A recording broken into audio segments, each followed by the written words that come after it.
আমার আলাদিন পর্ব সংখ্যা ৩ লিখেছেন জাবিন ফোরকান। সঙ্গে আমি আছি মাহি। সাইবানের দুহাতের মুঠো শক্ত হয়ে এলো। তাকে এই নামটায় বাড়িতে কেউ ডাকে না, কারণ ছোটবেলা থেকেই খ্যাপা নয় হম্বিতম্বি করতো সে। তার পরিবার আর চেনা পরিচিত সকলেই তাকে সাইবান বলেই ডাকে। পারিবারিক সদস্যদের মধ্যে একমাত্র ইরা মেয়েটাই তাকে আলাদিন বলে ডাকে। অনেকবার মানা করেছে সে, অথচ মেয়েটি বরাবর তাকে বলে এসেছে এই আলাদিন নামটা নাকি সুন্দর।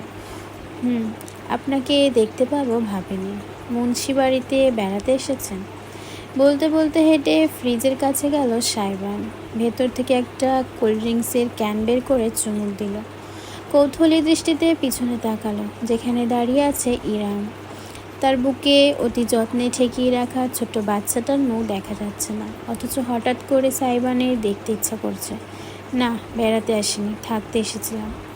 থাকতে পারিনি, তাই চলে যাচ্ছিলাম। তখন খালামণির সাথে দেখা, সেই নিয়ে এসেছে তোমাদের বাসায়। ইরামের অতি সৎ জবাব শুনে চুমুক দেওয়ার মাঝপথে কেসে উঠল সাইবান।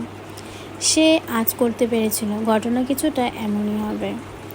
ওই বাড়ির মানুষগুলোর সঙ্গে তার পরিবারের সম্পর্ক বিশেষ ভালো নয় বহু বছর যাবৎ। সাইবান স্কুলে থাকতে ইরাম এই বাড়িতে আসা ছেড়ে দিয়েছিল। আজ এসেছে, তার মানে ঘটনা গুরুতর কিছু। তবে এইভাবে স্বীকার করে নেবে সেটা সাইবান আন্দাজ করেনি।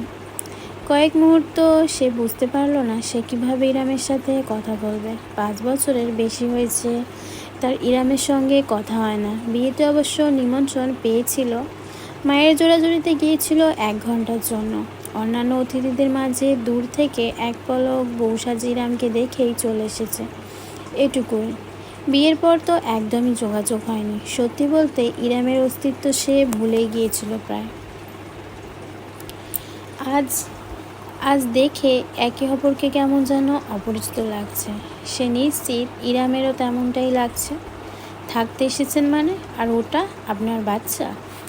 তর্জনী তুলে ইজানের দিকে ইঙ্গিত করল সাইবান। ইরাম এবার সোজা হয়ে দাঁড়ালো। বুকে লেপ্টে থাকা আধঘুম ইজানকে আরেকটু তুলে ভালোভাবে ধরে জানালো, ওর নাম ইজান। ও ম্যাচ করেছে আপনার সাথে। ইরাম ইজান, থ্যাঙ্কস। থাকতে এসেছেন এটার অর্থ বললেন না? আপনার হাজব্যান্ড কোথায়? আমাদের 3 মাস আগে ডিভোর্স হয়ে গিয়েছে। আরেক দফায় ঝটকা খেলো সাইবান। আজ তার সাথে হচ্ছেটা কি? এই ইরাম মেয়েটা কি পণ করে এসেছে তাকে অবাকের উপর অবাক করবে? নিজের ডিভোর্সের কথাও কেউ এত স্বাভাবিকভাবে কেমন করে বলে? এই তাহলে কারণ মুন্সিবাড়িতে তার জায়গা না হওয়ার। বাঁকা একটি হাসি ফুটল সাইবানের ঠোঁটে। একদম হঠাৎ করেই সে বলল, আপনি তাহলে ফাইনালি বুঝতে পেরেছেন অসহায়ত্বর মানে? ভ্রু উঁচু হলো ইরামের। সাইবানের কথার ধাঁচটা তার ভালো লাগেনি। ইজানকে কাঁথায় আড়াল করে নিয়ে সে সরাসরি তাকালো ছেলেটার দিকে। তুমি কি বলতে চাইছো আলাদিন? পরিষ্কার করে বলো। এটাই যে মানুষের জীবনে এমন একটা সময় আসে যখন সব কিছু থাকার পরেও মনে হয় তার কাছে কিছুই নেই। নিরেট একাকিত্বের ভয় তাকে ঠুকরে শেষ করে। সাইবান দুহাত মেলে খানিকটা নাটকীয় ভঙ্গিতে বলল। তার ঠোঁটের হাসিটা ক্রমশ বিস্তৃত হলো। সুচারু চোখে ইরাম আর এক নজর আড়ালে থাকা ইজানকে দেখে সে যুক্ত করল, আপনি অবশেষে একাকিত্ব টের পেয়েছেন। যাই হোক, এনজয় দ্য নাইট।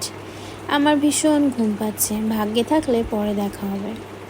দুহাতে স্যালুট ঠুকে শীষ বাজিয়ে বেপরোয়া ভঙ্গিতে কিচেন থেকে বেরিয়ে গেল সাইবান। ইরাম নিজের জায়গায় স্থির দাঁড়িয়ে ছেলেটা চলার পথে তাকিয়ে রইল। সাইবানের শেষ কথাগুলো তার ভেতরেও কোথাও একটা আঘাত করেছে, যেন ছেলেটা কোনো কারণে ইরামের ওপর রেগে আছে, যার সাথে ঠিকমতো কথাই হয়নি বহু বছর যাবৎ। তার অজানা ক্রোধের কারণটা ইরাম হাজার ভেবেও উন্মোচন করতে পারল না। বেশি ভাবার সময়ও অবশ্য সে পেল না। ইজান কেঁদে উঠতে ছেলের দিকে মনোযোগী হতে হলো তাকে।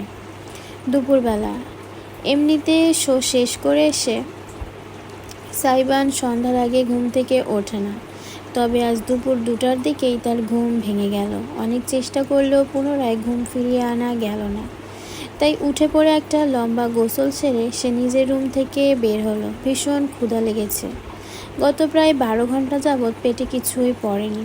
দ্রুতই সে ডাইনিং রুমে চলে এলো। জানে খাবারের আয়োজন হবে আজ, না হলে না হলেও অবশ্য তার জন্য সবসময় হটপট ভর্তি থাকে, আজও ব্যতিক্রম নেই। টেবিল ভর্তি সুস্বাদু খাবারের পদে ভাত খিচুড়ি দুটোই আছে, কারণ সাইবানের খিচুড়ি পছন্দ। ডিম ভাজা, মুরগির তরকারি, খাসির কাবাব, সালাদ আর আচার। আরও কিছু ছোটোখাটো শাকসবজির পদ আছে, সেসবের প্রতি মনোযোগ দেওয়ার প্রয়োজন বোধ করলো না সাইবান। চেয়ার টেনে ধপাস করে বসে পড়ল সে। দ্রুতই প্লেটে পাহাড়ের মতন খিচুড়ি বেড়ে নিয়ে আমের আচারের দিকে হাত বাড়ালো। অপর পাশে চেয়ারে বসে ছেলের কর্মকাণ্ড দেখলেন ডাক্তার সামিয়া মুন্সি। হাসপাতালের এমার্জেন্সি থেকে তিনি আধা ঘন্টা আগেই ফিরেছেন। বিকেল নাগাদ আবার চলেও যেতে হবে, বিধায় পরিপাটি শাড়ি বদলাননি। চশমার আড়াল থেকে ভ্রুকুটি করে তিনি দেখলেন কিভাবে সাইবানের ভেজা চুল বেয়ে টপ টপ করে পানি গড়াচ্ছে। কতবার বলেছি গোসলের পর ভালো মতো মাথা মুছতে হয়, নতুবা ঠান্ডা লাগবে। নিজেই উঠে গেলেন সামিয়া। রুম থেকে তোয়ালে নিয়ে এসে মায়ের কথায় পাত্তাই না দেয়া ছেলের মাথায় চাপলেন। ধীরে ধীরে সযত্নে মুছে নিতে লাগলেন। শুকিয়ে এলো চুলের পানি। সাইবান আস্ত একটা কাবাব মুখে দিয়ে এলিয়ে বসে নিজের জননীর দিকে চেয়ে বলল, আমি মুছে ফেললে তো আমার গর্জিয়াস মম এভাবে সুন্দর করে মুছে দিত না বলো? একজন বিউটিফুল লেডির হাতের ছোঁয়া থেকে নিজেকে বঞ্চিত করতে চাইছি না। হাতের ছোঁয়াটার মাঝে মধ্যে তোর গালে পড়লে ভালোই হয় বল। তাহলে যদি ফোনটা কল করার জন্য খোলা পাওয়া যায়। উফ মম, তুমি বোঝো না, তুমি না ডাক্তার। এই দেখো, আমি ফোন বন্ধ করে ফেললে তোমার টেনশন হয়, সেই টেনশানে তোমার রক্ত সঞ্চালন বাড়ে। রক্ত সঞ্চালন বাড়লে শরীরের ত্বক জিল্লাদার হয়, একদম লাল লাল গ্লো মারে। আফনানকে দেখেছো না, ওই যে লাল মুরগিটা, একদম ওর মতন। তখন তোমাকে দেখতে হুড়পড়ি শকিনা বিবির মতন লাগে। আমি ইনডিরেক্টলি তোমাকে সৌন্দর্য বাড়াতে ভূমিকা রাখছি, বুঝেছো? আর টেনশন যে কোলেস্টেরল বাড়ে, রক্তচাপ উঠে যায়, তার বেলা অর্ধেক জ্ঞান নিয়ে ঘুরিস কেন গর্ধব? হা হা হা। ছেলের মাথায় চাটি দিতে খিলখিল করে হেসে উঠল সাইবান। অদূরে চেয়ারে বসে দৃশ্যটি চোখ মেলে দেখল ইরান। কি সুন্দর একটা সহজ সম্পর্ক মা ছেলের মাঝে, একদম বন্ধুর মতো। এরকম কোনো সম্পর্ক কি সে ভবিষ্যতে ইজানের সঙ্গে গড়তে পারবে? সামিয়া নিজের চেয়ারে ফিরে এলেন। সকলেই খাওয়া শুরু করেছে। তিনি ইরামের প্লেটের দিকে তাকালেন। কতটা অল্প পরিমাণে খাবার নিয়েছে সেটা দেখে অসন্তোষ জানালেন। ইরাম, কাজটা ভালো করছিস না মামনি, তোর শরীরের তো একটা প্রয়োজন আছে নাকি? উপরন্তু বেস্ট ফিডিং করাস, এটুকু মাত্র খাবারের শরীর নিজের চাহিদা মেটাবে নাকি অতিরিক্ত শক্তি যোগান দেবে বলতো? বলতে বলতে তিনি বেশ খানিকটা পুষ্টিকর সালাদ এবং আরও কিছু কাবাব ইরামের প্লেটে তুলে দিলেন। বেশি বেশি প্রোটিন খেতে হবে, সঙ্গে সুষমভাবে সব কিছু। তোর চেহারাই বোঝা যাচ্ছে প্রেগনেন্সিতে অপুষ্টিতে ভুগেছিস। না খালামণি, আমি ঠিক আছি, খাচ্ছি, আস্তে করে জবাব দিল ইরাম। সাইবান নিজের প্লেটে খিচুড়ির চামচ দিয়ে খেতে খেতে একবার আর চোখে ইরামকে দেখলেও বিশেষ কোনো মন্তব্য করল না। সামিয়া খাবার বেড়ে দেওয়া সুগন্ধাকে বলেন, সুগন্ধা, আমি চলে যাওয়ার পর মনে করে কিন্তু সন্ধ্যা ইরামকে হালকা নাস্তার সঙ্গে ফল দিবি, খানিকটা দই রাখবি সাথে, যেন পারফেক্ট ব্যালেন্স থাকে। আর করিমকে আমি বাজারে পাঠিয়েছি, এলে চেক করে দেখিস লিস্ট ধরে, কিছু ফর্মুলা মিল্ক লিখে দিয়েছি, ওগুলো এনেছে কিনা। ঠিক আছে আম্মা, আপনি একটুও টেনশন নিয়েন না, আমি সব সামলাই নিব। কথোপকথন শুনে কান খাড়া করে ফেলল ইরাম। দ্রুত বলল, না না খালামণি, এত কিছু করতে হবে না তোমাকে। ইজান ঘুমিয়েছে, ওর ঘুম ভাঙলেই আমি চলে যাব। কোথায় যাবে? খালার প্রশ্নে থমকালো ইরাম। চোখ পিটপিট করে খানিকটা দ্বিধা নিয়ে শেষে উত্তর করল, ঠিকানা তো একটা হবেই তাই না? আমার আগের মেসটা খুব সম্ভবত এখনও খালি আছে। না থাকলেও সমস্যা নেই, রুমমেট মেয়েটা ভালো, ওর সাথে কয়েকটা দিন থাকা যাবে। তুমি চিন্তা করো না, আমি ব্যবস্থা করে ফেলবো। আজীবন তো সবার জন্য ব্যবস্থাই করে এসেছিস, আর কত? ইরাম হাতের মুঠো শক্ত করে ফেলল। নিজের প্লেটের দিকে চেয়ে বলল, আর কারো কথা জানি না, কিন্তু আমি সত্যিই কারো উপর বোঝা হতে ইচ্ছুক না খালামণি। তুমি আমাকে তোমার বাসায় একটা রাত থাকতে দিয়েছ, এই কৃতজ্ঞতা আমি কেমন করে মেটাবো জানি না। আমায় আর ঋণী করো না। যার আপন মানুষেরাই দায়িত্ব এড়িয়ে গিয়েছে তার প্রতি তোমার কোনো কর্তব্য নেই। হ্যাঁ, যে অসহায় মেয়েটার প্রতি সকল দায়িত্ব স্বামী, ভাই, পরিবার সবাই এড়িয়ে দিয়েছে, সেই মেয়েটার প্রতি আমার কোনো দায়িত্ববোধ নেই, কিন্তু আমার ঘরের বউয়ের জন্য আছে। ইয়াকথু। দাঁতের নিচে এলাচ কামড় পড়ায় ঠিক ওই মুহূর্তেই ঝটকা দিয়ে উঠল সাইবান। হাতের চামচটা তার মেঝেতে পড়ে ঝনঝন শব্দ তুলল, অথচ মুখের এলাচ তার মুখেই রয়ে গেল। বিস্ফারিত দৃষ্টিতে সে তাকালো নিজের মায়ের দিকে। কি বললে তুমি mom? My future daughter in law? Yes, you heard that right buddy. স্মিত হেসে ছেলেকে ঠিক তার স্টাইলেই জবাব দিলেন সামিয়া। অনুরাগের বাচ্চা, তুই উগান্ডায় থাকিস কি অ্যামাজনে? এক্ষুনি আমার বাসায় আসবি তুই, ঠিক এই মুহূর্তে। ঘড়ি ধরে শুধু 20টা মিনিট দেখবো আমি। এসে আমার মমকে বোঝা, মহিলা পাগল হয়ে গিয়েছে। 30 বছর ধরে মানুষ কাটাকাটি করতে করতে ব্রেইনের মাদারবোর্ড ফেটে গিয়েছে। এই মহিলাকে তুই বোঝা অনুরাগ। সাইবানের রুমটা 2 তলায়, অথচ সেখান থেকে নিচতলা অবধি তার চিৎকার চেঁচামেচির আওয়াজ স্পষ্ট ভেসে আসছে। ছেলের দারুণ হম্বিতম্বিতে বেপাত্তা সামিয়া সোফায় বসে পা ঝুলিয়ে ঝুলিয়ে আয়েশ করে পায়েস খাচ্ছে। মধ্যখানে বিপাকে পড়ে যায় ইরাম, দাঁড়িয়ে দাঁড়িয়ে কাণ্ড কারখানা দেখছে। মা ছেলের মাঝে এ কেমন দৈরত? হাসা উচিত নাকি দুঃখ করা উচিত বোঝা মুশকিল। কাজের মেয়ে সুগন্ধা অবশ্য একদম স্বাভাবিক।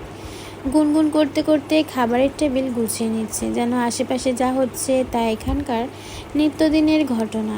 এমন সময় ওই মেয়ের ঠোঁটে গান আসে কীভাবে? এই বাড়ির প্রত্যেকটা মানুষই এক একটা নমুনা। প্লিজ আয়, এখন আয়। কিসের বিজনেস মিটিং তোর শালা? দেখিস অনুরাগ, তুই যদি আজকে না আসিস তোর ফটো পোস্টারে ছাপিয়ে আমি সারা শহরে দেয়াল সেঁটে দিয়ে আসবো। নিচে বড় বড় করে লিখবো, এই ইফটিজারের থেকে সাবধান। দেখিস তুই। নিজের রুম থেকে বেরিয়ে বোধহয় সাইবান ছাদের দিকে চলে গিয়েছে। ঠাসঠুস শব্দ আসলো। এবার আর তার কথা স্পষ্ট শোনা যাচ্ছে না। সামিয়া ধীরে সুস্থে পায়েস শেষ করছেন ততক্ষণে। ঘড়ির দিকে তাকিয়ে তিনি উঠে দাঁড়ালেন। হাসপাতালে যাওয়ার সময় হয়ে এসেছে। ঠিক তখনই নিজেকে আর রুখতে পারলেন না ইরাম।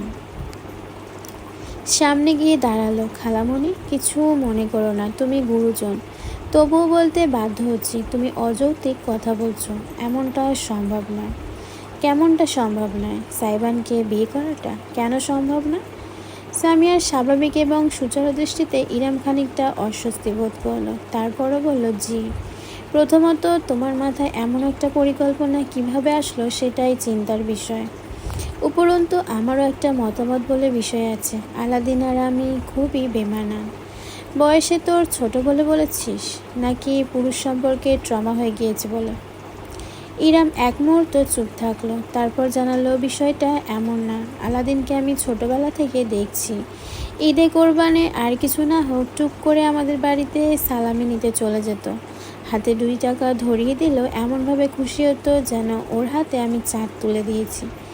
এমন একটা স্মৃতি মাথায় গেঁথে আমি কিভাবে ওকে বিয়ে করতে পারি? ওকে আমি ভাইয়ের নজরে দেখে এসেছি। এর বেশি কিছু কোনোদিনও ভাবিনি। তবে স্বামী হিসেবে কিভাবে ভাবতে পারি? এখনও ভাইয়ের মতন দেখিস? চটজলদি উত্তর করতে পারলো না ইরাম, অথচ কিছুতেই মুখ থেকে হ্যাঁ উত্তরটা বের করতে পারলো না। কারণটা খুবই স্বাভাবিক। এত বছর পর নতুন করে দেখা মানুষটা তার পুরাতন আলাদিন নয়। ইরামের স্মৃতিতে সেই আলাদিন আজও ছোটটি, মায়া মায়া মুখ, মুখের দুপাশে খোঁচা খোঁচা সুচালো 2টি দাঁত। কথায় কথায় স্মিত হাসত, বয়সের তুলনায় বেশি বোঝদার ছিল। এই আলাদিনের সঙ্গে সেই আলাদিনের কোনো মিল নেই। প্রাপ্তবয়স্ক সাইবানকে অনেকখানি অপরিচিত লাগছে ইরামের, তাই অশুভ জবাব সে নিজের খালামণিকে দিতে পারল না। জানি না।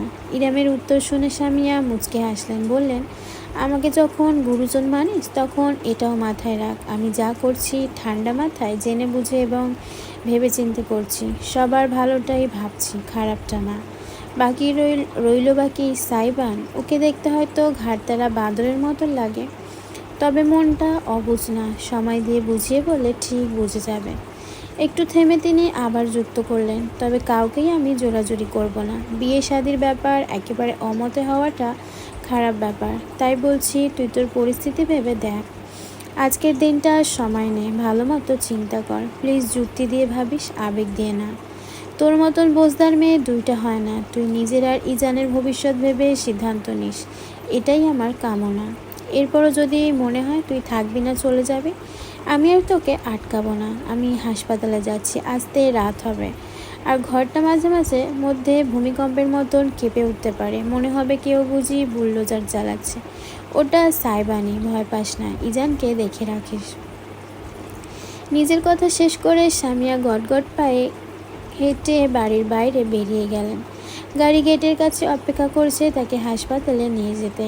ইরাম নিজের জায়গায় হয়ে থাকলো।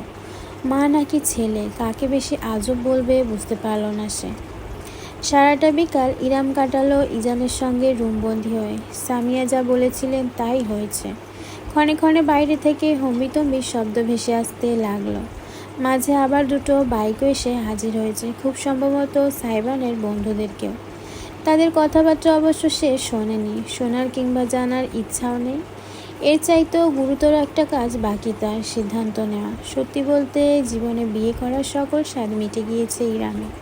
কোনো পুরুষকে তার বিশ্বাস হয় না, বিশেষ করে যদি সেই পুরুষটি দেখতে শুনতে বেশি সুদর্শন হয়। পুরুষ মানুষ সুন্দর হবে তাদের মাঝে কোনো ঘাপলা থাকবে না, এমনটা অসম্ভব। তবে ইরামের ভাবনা এখন আর তার নিজের মধ্যে সীমাবদ্ধ নেই। তার সমস্ত চিন্তার কেন্দ্রবিন্দু হলো ইজান। ছেলেকে বুকে নিয়ে দোলাতে দোলাতে ইরাম ভাবল, এই নিষ্পাপ বাচ্চাটাকে একটা চমৎকার এবং আরামদায়ক ভবিষ্যৎ দেওয়ার ক্ষমতা কি তার আছে? এই 32 বছরের জীবনটায় সে অর্ধেক জগৎ দেখে ফেলেছে। জীবিকার তাগিদে এমন কোনো কাজ নেই যা সে করেনি। আর কত সে কাজ জারি রাখত যদি তাতে ইজানের ভবিষ্যৎ ভালো হওয়ার নিশ্চয়তা থাকতো। কিন্তু এই 3টা মাস একা কাটাতে গিয়ে সে বুঝেছে সিঙ্গেল মাদারদের জীবন কেমন হতে পারে। যদি হাতে টাকা না থাকে তাহলে তো কথাই নেই, সরকারি সম্পত্তি মনে করে সকলে। নারী এবং পুরুষ মহান সৃষ্টিকর্তা এমনি এমনি সৃষ্টি করেননি, তারা একে অপরের পরিপূরক। না একজন নারী কোনোদিনও চলতে পারবে একজন পুরুষ ছাড়া, না একজন পুরুষ চলতে পারবে একজন নারী ছাড়া। সমাজের এই অবস্থা শুধুমাত্র এই নারী পুরুষদের অতিরিক্ত লোভ এবং মানসিক বিকৃতির কারণে, আর কিছু না। যদি ইরাম সাইবানকে বিয়ে করে তাহলে সমাজ বিরাট আঙুল তুলবে। তবে তার ইজান হয়তো একটু ভালো থাকবে, একটা সুস্থ সুন্দর স্বাভাবিক পরিবার পাবে। স্বাভাবিক হয়তো না, একটু পাগলাটে পরিবার। তবে দিন শেষে ইরাম বিনা চিন্তায় ইজানের মুখে খাবার তুলে দিতে পারবে। পরের দিন খাবার পাবে কিনা সেই চিন্তা করতে হবে না। আর্থিক এবং সামাজিক নিরাপত্তা যা এখন খুব করে দরকার ইরামের। তার নিজের ট্রমা, নিজের সব জীবনের সকল না পাওয়াদের হিসাবের কোনো দরকার নেই এখানে। সামিয়া বাড়িতে ফিরে এলেন সন্ধ্যার পর। কাজ একটু দ্রুতই শেষ করেছেন তিনি, নাহলে ফিরতে রাত হয় তার। তবে বাড়ির পরিস্থিতি বিবেচনা করে চলে এসেছেন। ইরাম তখন টেবিলে বসেছে, সুগন্ধা তাকে নাস্তা দিয়েছে, স্যান্ডউইচ, কফি আর সামিয়ার নির্দেশ মতো ফল। ইজানকে দুলিয়ে যাচ্ছে সে, মাত্রই দুধ খাইয়েছে। এখন ছেলেটা তার আবার ঘুমাবে। ঘুমে ঢুলুঢুলু করছে চোখ। ইরাম মৃদু এসে গুনগুন করে যাচ্ছে, আয় আয় চাঁদ মামা, টিপ দিয়ে যা, চাঁদের কপালে চাঁদ টিপ দিয়ে যা, আমার কুচুপু সোনাটা। ইজানের মুখটা অসংখ্য চুমুতে ভরিয়ে দিল ইরাম। বিনিময়ে ছেলে তার ছোট্ট দুখানা হাত দিয়ে আঁকড়ে ধরল তার গাল। দৃশ্যটি অদূর থেকে নিষ্পলক নয়নে দেখলেন সামিয়া। তার বুকটা ভীষণ উষ্ণতার জোয়ারে টইটম্বুর হলো। হঠাৎ মৃদু পায়ের শব্দে ইরাম এবং সামিয়া দুজনেই মুখ ঘুরিয়ে তাকালেন। 2 তলা সিঁড়ি বেয়ে নিচে নেমে এলো সাইবান। পরনে একটা হাফহাতা কালো টি শার্ট আর ঢোলা ট্রাউজার। হাফহাতা হওয়ায় তার শক্ত গড়নের ফোলা বাহু চোখে পড়ছে স্পষ্টত। টি শার্টের কাপড় বুকের ওপর চেপে বসেছে, ভাগ ভাগ করা পেশির গঠন চোখে পড়ছে। বেশ, খুব সম্ভবত শরীরচর্চা জাতীয় কোনো কাজ করছিল, তাই এমন রূপ। ইরামের দিকে এক দফাও দৃষ্টি না ফেলে সে সোজাসুজি তাকালো সামিয়ার দিকে। Hey bro. সাইবানের কণ্ঠস্বরটা অতিরিক্ত শান্ত শোনালো, যেটা তার চরিত্রের সঙ্গে বেমানান। চোখ পিটপিট করলো ইরাম। এই ছেলে এভাবে কাকে সম্বোধন করলো? হতবাক হয়ে গেল সে যখন নিজের অ্যাপ্রন খুলে চেয়ারে ঝুলিয়ে রাখতে রাখতে সামিয়া উত্তর করলেন, বল ব্রো। রুমে চলো, তোমার সাথে প্রাইভেট কথা আছে আমার। ওকে চল। সামিয়া সাইবানের পিছু পিছু নিচতলার একটা রুমের ভেতর আড়াল হয়ে গেলেন। দরজাটা ঠাস করে লেগে গেল।